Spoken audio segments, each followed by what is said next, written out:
پیش آنا ہے۔ ارے نبی کریم صلی اللہ علیہ وسلم نے اس طرح سے اپنی امت کی رہنمائی فرمائی ہے کہ صرف ایک مسلمان کو مسلمان کے ساتھ رہنے کا طریقہ نہیں سکھلایا ہے، ایک مسلمان کو دوسرے انسان کے ساتھ رہنے کا طریقہ نہیں سکھلایا ہے، بلکہ ایک مسلمان ایک جانور کے ساتھ کیسے رہے، آقا نے اس کا سلیقہ بھی ہمیں اور آپ کو عطا فرمایا ہے۔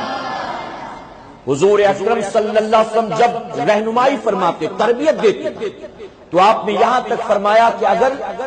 تم سواری پر سوار ہو کر جا رہے ہو، توجہ ہے نا آپ نے، سواری پر سوار ہو کر جا رہے ہو اور راستے میں کوئی تمہاری جان پہچان والا مل جائے تو تم سواری پر بیٹھتے بیٹھتے اس سے گفتگو نہ کرو، بلکہ سواری سے نیچے اتر کر اس سے گفتگو کرو، کہ جب تک تم نیچے اتر کر اس سے گفتگو کرو گے اتنی دیر میں سواری کو کچھ آرام مل جائے گا۔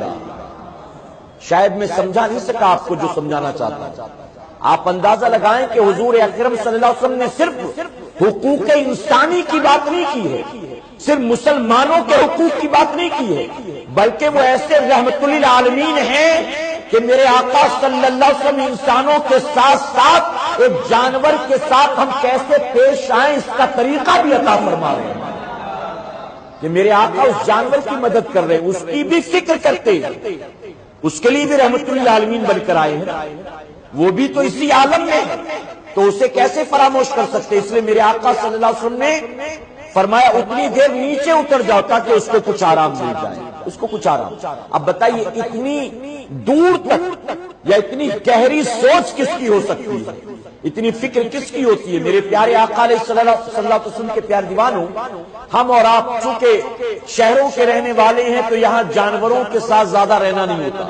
بقرہ عید میں خرید کر لے آتے ہیں کچھ لوگ قربانی کے لیے، علاوہ اس کے تو یہاں رہنے کو انسان کے چھوٹے چھوٹے مکان ہیں، اس میں جانور کہاں پالے جائیں۔ لیکن گاؤں دیہات میں جو رہتے ہیں آپ جا کر دیکھیں، گاؤں دیہات میں رہنے والے لوگ جانوروں کو کھلاتے پلاتے تو ہیں لیکن ان سے بھرپور کام بھی لیا کرتے ہیں، بھرپور کام بھی لیتے ہیں۔ اب سردیوں کی راتوں میں کتنے لوگ ہیں جو اپنے جانوروں کی بھی فکر کرتے ہیں کہ جب 3 ڈگری ٹیمپریچر ہے، 5 ڈگری ٹیمپریچر ہے، 10 ڈگری ٹیمپریچر ہے، اور میں گھر کے بند کمرے میں بھی رضائی بلینکٹ اور نہ جانے کیا کیا اوڑھ کر سویا ہوں، تو جو باہر جانور میں نے باندھ رکھا ہے اسے بھی تو ٹھنڈ لگتی ہوگی، موسم کی تبدیلیوں کا اس پر بھی تو افیکٹ ہوتا ہوگا، تو کیا میں نے اس کے حوالے سے کوئی غور کیا، کوئی انتظام کیا، کچھ سوچا؟ میرے پیارے آقا علیہ صلی اللہ علیہ وسلم کے پیارے دیوان ہو تو آج عام انسان کی اتنی گہری فکر نہیں ہوتی ہے، لیکن امام الانبیاء جناب محمد رسول اللہ صلی اللہ علیہ وسلم نے اپنی امت کی اس راہ میں بھی تربیت و تعلیم فرمائی ہے۔ اور اگر یاد رکھیں ہم نے اس کا بھی خیال رکھا، اس کا بھی خیال رکھا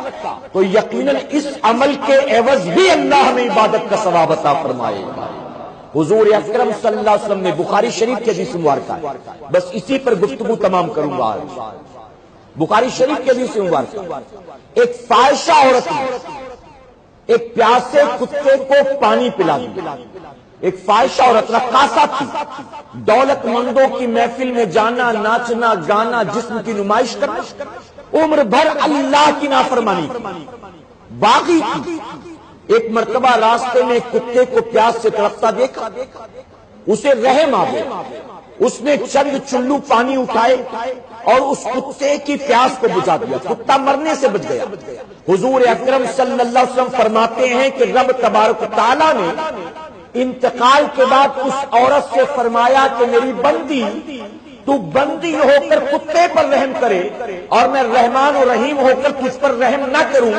آقا فرماتے ہیں کہ رب نے بے حساب کتاب اس عورت کو جنت میں داخل فرما دیا۔ تو یہ جانوروں سے رحم کا طریقہ بھی امام الانبیاء نے ہمیں عطا فرمایا ہے۔ اسی طرح اسی بخاری شریف میں غالباً دوسرے مقام پر حضور اکرم صلی اللہ علیہ وسلم نے فرمایا کہ ایک عورت ایک بلی سے تنگ آ گئی۔ ہمارا اور آپ کا بھی معاملہ ہوتا ہے کبھی کبھی، کوئی بلی جو ہوتی بڑی ڈھیٹ قسم کی جو ہوتی ہے، بڑی ضدی، اور وہ پیچھے لگ جاتی ہے کہ آپ کتنا بھی بھگاؤ، کتنا بھی انتظام کرو، لیکن کبھی کھانا خراب، کبھی دودھ گرا دیا، کبھی چیز جھوٹی کر دی۔ تو وہ عورت بھی تنگ آ گئی، اس نے اس بلی کو رسی میں باندھ کر رکھ دیا۔ 3 دن تک حضور اکرم صلی اللہ علیہ وسلم فرماتے کہ 3 دن نہ کچھ کھلایا پلایا، نہ کھانے پینے جانے دیا، بھوکی پیاسی وہ بے زبان بلی مر گئی۔ رب تبارک تعالیٰ نے اس بے زبان جانور کو مارنے کی وجہ سے اس عورت کو جہنم میں داخل کر دیا، جہنم میں۔ تو میرے پیارے آقا علیہ الصلوۃ والتسلیم کے پیروانوں پتہ چلا عبادت صرف رکوع قیام و سجود کا نام نہیں ہے، عبادت صرف تلاوت قرآن مقدس کا نام نہیں ہے، عبادت صرف ماہ رمضان کے روزے اور تراویح کا نام نہیں ہے، عبادت صرف حج عمرہ اور صدقے اور زکوٰۃ کا نام نہیں ہے، بلکہ عبادت مسلمان اگر قرآن و سنت میں، قرآن و سنت کے سانچے میں اپنی زندگی کو ڈھال لے تو اس کی مکمل زندگی جو ہے وہ عبادت میں تبدیل ہو جائے۔